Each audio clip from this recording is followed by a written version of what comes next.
The snare James Stephen's की बहुत ही अच्छी कविता है। पहला स्टेंजा है, I hear a sudden cry of pain, there is a rabbit in a snare. Now I hear the cry again, but I cannot tell from where. इन पंक्तियों में कवि की संवेदना व्यक्त की जाती है उस छोटे से खरगोश के प्रति जो चीखता है, चिल्लाता है, कहीं जाल में वो फंसा हुआ है।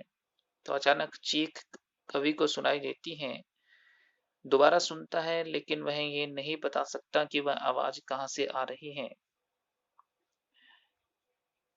यह कवि की जानवरों के प्रति दयालुता को दर्शाती है। दूसरा stanza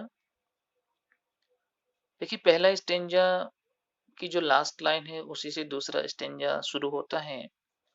But I cannot tell from where he is calling out for aid, crying on frightened air, making everything afraid. मैं नहीं बता सकता वो आवाज कहाँ से आ रही है। वह सहायता के लिए पुकार रहा है। पूरा माहौल, हर एक वस्तु खौफजदा हो गई है, डरी हुई है, सहमी हुई है उस छोटे से खरगोश के चिल्लाने के कारण, चीखने के कारण, जो कहीं जाल में फंसा हुआ है। पशुओं के प्रति कवि जी बहुत संवेदनशील है और खरगोश की इन चीखों से वह इतना परेशान है कि वह फंसे खरगोश को ढूंढने और बचाने के लिए इधर उधर भटक रहा है, लेकिन वह उसको तलाश नहीं कर पा रहा है। तीसरा स्टेंजा है, making everything afraid, wrinkling up his little face as he cries again for aid, and I cannot find the place.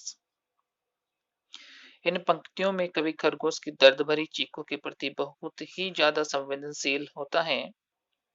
वह कल्पना करता है कि उसका चेहरा, खरगोश का चेहरा भय से सिकुड़ गया होगा, वह डरा हुआ होगा, सहमा हुआ होगा।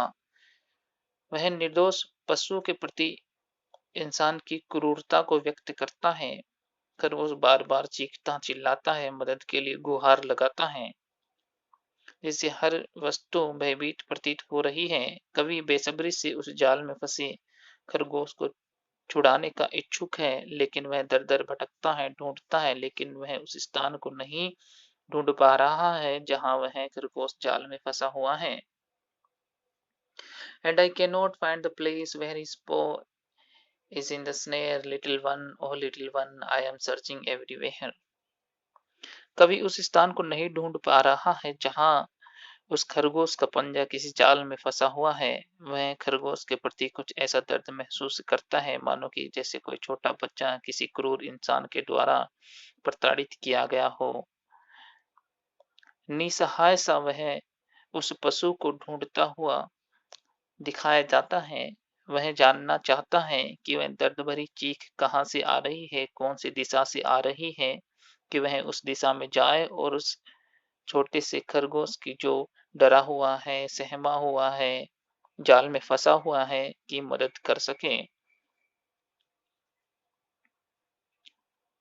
लोगों को वन्य जीवों के सुरक्षित रखने की प्रेरणा देने की कवि कोशिश करता है। और कुछ स्पेलिंग्स हैं।